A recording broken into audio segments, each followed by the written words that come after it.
Hello नमस्कार दोस्तों, आप सभी का स्टार परिवार में स्वागत है। आज के इस वीडियो में हम कक्षा 9वीं विषय विज्ञान के जो भी इम्पोर्टेंट क्वेश्चन हैं उनको बताएंगे। देखिए, हमने अध्याय 1 से 5 तक के इम्पोर्टेंट क्वेश्चन जो थे उनको हमने पहले वीडियो में बता दिया है। इसमें हम अध्याय 6 से लेकर अध्याय 10 तक के क्वेश्चन, अध्याय 10 तक के बीच में जो भी इम्पोर्टेंट क्वेश्चन है उनको बताएंगे और आपको उन्हीं को पढ़ना है। तो देखिए, अध्याय 6 इसका क्या नाम है, ऊतक यानी टिश्यू। तो इसमें हम देखेंगे कि कौन कौन सी क्वेश्चन है जो आपकी परीक्षा की दृष्टि से इम्पोर्टेंट है। तो यहाँ पर देखिए, सबसे पहला प्रश्न तो ये है कि ऊतक क्या है। तो यह इम्पोर्टेंट है, ऊतक क्या है। और दूसरा है, बहुकोशिक जीवों में ऊतकों का क्या उपयोग है। दोनों क्वेश्चन ही कैसे हैं, IMP हैं। तो आपको ये दोनों क्वेश्चन पढ़ने हैं। बिल्कुल सरल क्वेश्चन, आपको यहाँ पर ऊतक की केवल परिभाषा भर देनी है। और उसके आगे देखिए, उसके आगे आपको पहला प्रश्न, दूसरा प्रश्न, तीसरा और चौथा, ये आपको चारों प्रश्न करना है। चारों प्रश्न है जो इम्पोर्टेंट क्वेश्चन है। तो बिल्कुल आसान है, आप इनको पढ़ लेंगे, आपको इनके आंसर बुक में ही मिल जाएंगे। यदि आपको कहीं पर भी डाउट होता है तो कमेंट में ज़रूर बताइए, हम आपकी डाउट क्लियर करेंगे। देखिए, कई बार यह तंत्र का चित्र है जो यह भी पूछा जाता है। तो आपको इस चित्र को बना के देख लेना है और अच्छे से इसके बारे में पढ़ भी लेना है। अब इसके आगे आते हैं जो क्वेश्चन ये हैं जो बहुत ही इम्पोर्टेंट हैं। पहला प्रश्न, दूसरा, तीसरा और चौथा, इनको भी एक बार आप देख लीजिए। फिर आगे बढ़ेंगे तो आगे देखो, अभ्यास के प्रश्न में आपको कौन कौन से करना है। जैसे ऊतक को परिभाषा यह तो आपको हमने पहले ही याद बता दिया है। ये कितने प्रकार होते ऊतक के, ये भी आप कर लेंगे। फिर कोशिका भित्ति के आधार पर यह है चौथा क्वेश्चन। ये 3 क्वेश्चन है जो आपको कर लेनी है यहाँ से अभ्यास में से।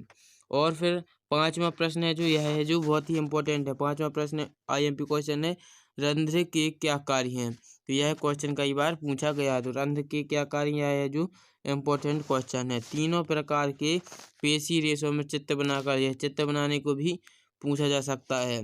फिर ये कार्डक पेशी का विशेष कार्य क्या है। तो यह भी इम्पोर्टेंट है। न्यूरॉन का एक चित्र बनाने आता है।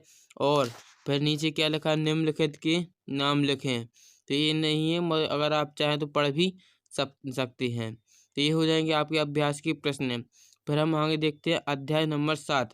अध्याय 7 इसका क्या नाम है, जीवों में विविधता, डाइवर्सिटी इन लिविंग ऑर्गेनिज्म। तो इसको हम देखते हैं इसमें कौन कौन से इम्पोर्टेंट क्वेश्चन हैं। तो इसमें देखिए, पहला प्रश्न, हम जीवधारियों का वर्गीकरण क्यों करते हैं। तो यह भी इम्पोर्टेंट क्वेश्चन है।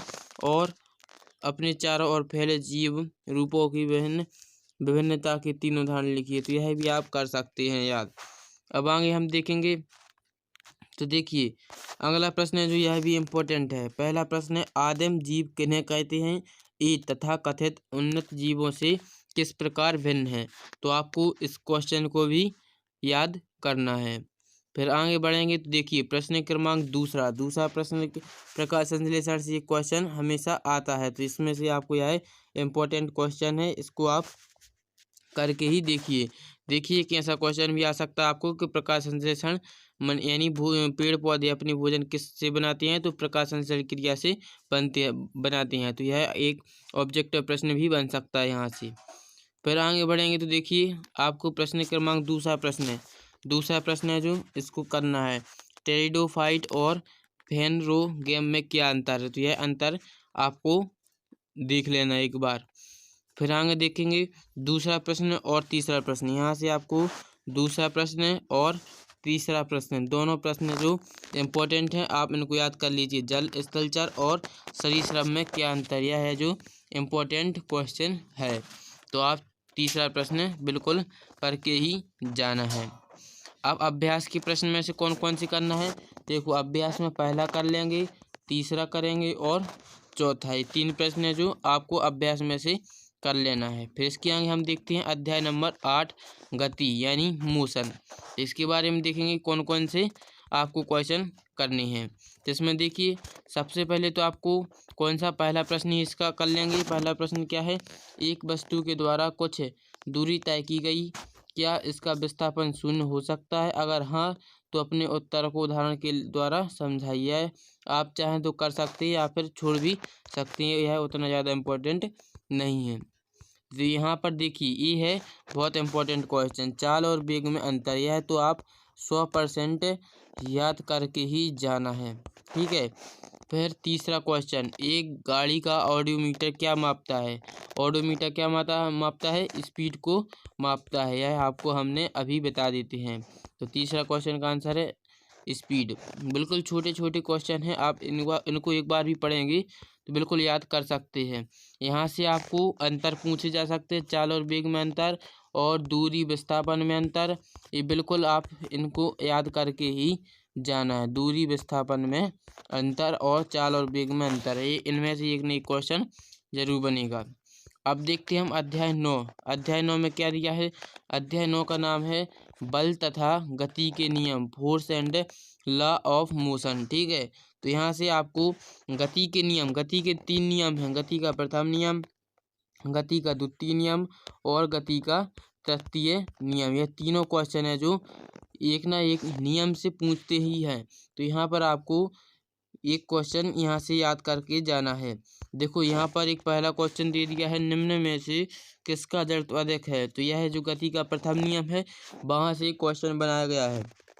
तो गति के जो तीनों नियम हैं उनको करना है। देखो यहाँ पर गति का द्वितीय नियम दिया है, द्वितीय नियम है जो इसको याद करना है। प्रथम नियम हो प्रथम को करना है, द्वितीय को करना है और तृतीय को करना है।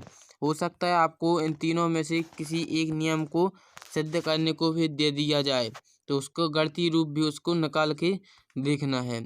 और यहाँ से एक क्वेश्चन इम्पोर्टेंट ये बनता है संरक्षण के नियम। तो यह भी एक इम्पोर्टेंट क्वेश्चन, यदि आपसे नियम नहीं पूछते तो संरक्षण के नियम पूछे जाएंगे। तो यह भी आपको कर लेना है। फिर आगे हम बढ़ेंगे तो देखिए अभ्यास में आपको कौन कौन से प्रश्न करना है? प्रश्न क्रमांक 2, प्रश्न क्रमांक 3, दोनों क्वेश्चन यहाँ से कर लेंगे तो यह हो जाएगा आपके अध्याय 9 के सारे इम्पोर्टेंट क्वेश्चन हो जाएंगे।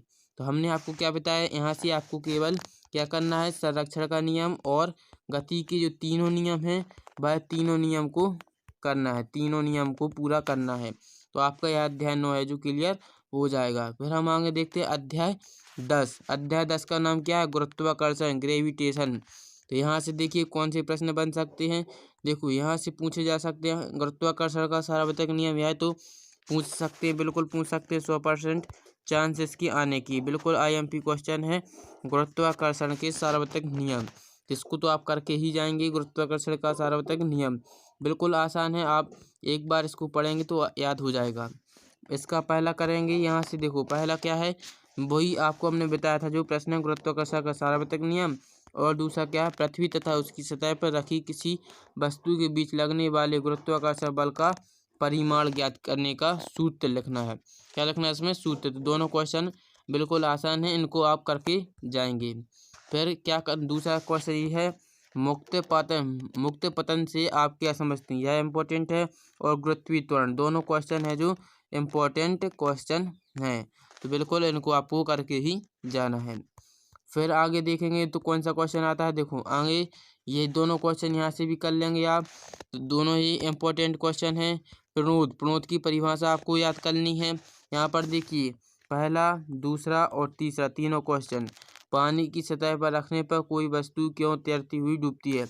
उत्प्लावकता से आप क्या समझते हैं? यह इम्पोर्टेंट ज़्यादा क्वेश्चन है, तो यह तीनों करना है, लेकिन दूसरा क्वेश्चन आपको करके ही जाना है। फिर आर्किमिडीज का सिद्धांत, कभी कभी यह सिद्धांत भी पूछा जाता है, तो यह भी इम्पोर्टेंट है, कई बार पूछा गया है, तो आर्किमिडीज का सिद्धांत भी करना है। अब देखते हैं हम अभ्यास में कौन कौन से इम्पोर्टेंट है। तो अभ्यास का आपको पहला प्रश्न करना है और इसका पहला प्रश्न और पाँचवा प्रश्न, पाँचवा, सातवां और आठवां गुरुत्वाकर्षण के सार्वत्रिक नियम, यह आपको ने पहले ही बता दिया था। चंद्रमा पृथ्वी को आकर्षित करता है, पाँचवा प्रश्न।